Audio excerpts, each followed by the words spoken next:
Hello, it's me again. Donc, je reviens vers vous pour terminer la série Tenses, ok? Donc, je vous ai parlé des present simple, present continuous, ok? He works as a doctor, he is working now. Je vous ai parlé des present perfect, simple, present perfect continuous.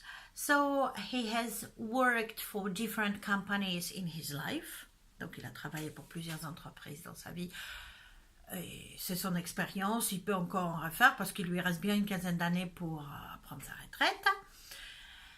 And present perfect continuous, he has been working since 9 a.m. this morning. Donc, il est très fatigué parce qu'il est en train de travailler depuis 9 h ce matin. D'accord? Après, il y a eu past. Donc, he worked for Doudou Company 10 years ago. When you called me, I was working. Donc, past simple, past continuous, ok? Et donc, past perfect, deux passés, un passé qui est plus éloigné que l'autre. Par exemple, yesterday, I lost the ring my husband had offered me. Ok? Donc là, c'est had offered. Donc, past perfect simple. Et donc, si je veux dire que when I came home yesterday, my husband had been preparing dinner for 2 hours. Mon mari était en train de préparer les dîners.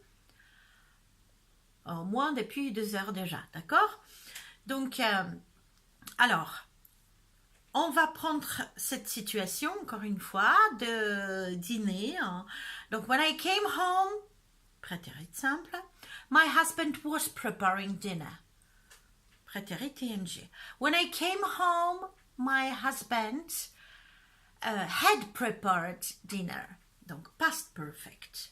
Quand je suis rentrée, mon mari avait déjà préparé le dîner. When I came home, my husband had been preparing dinner for 2 hours.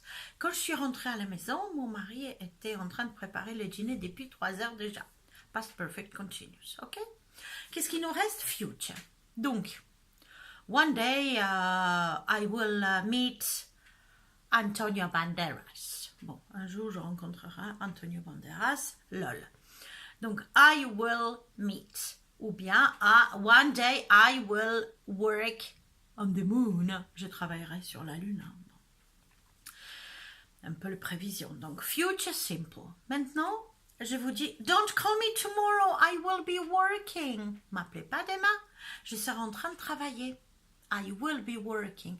Donc là, c'est future continuous. OK?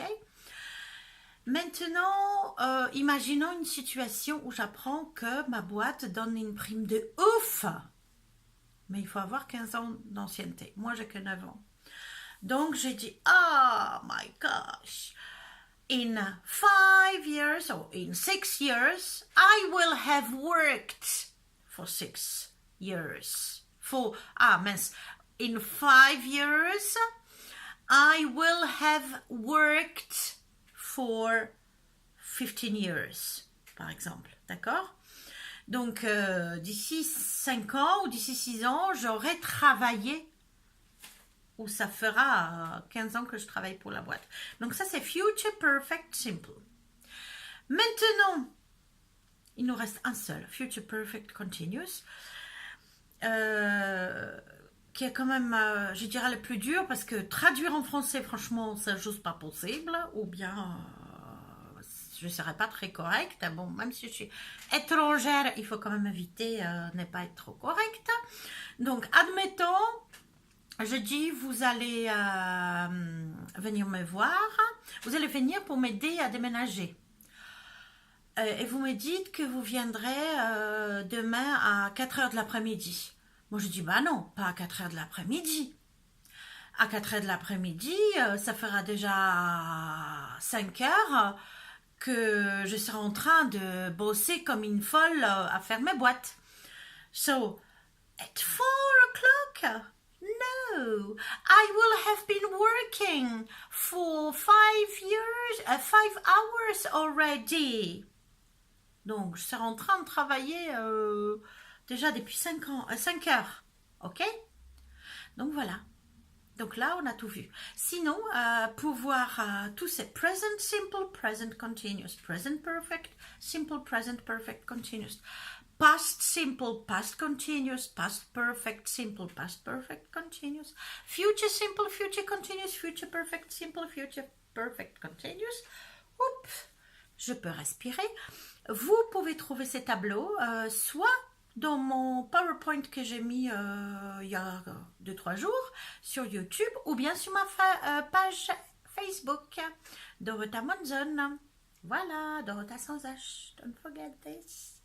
À très bientôt. Bye bye.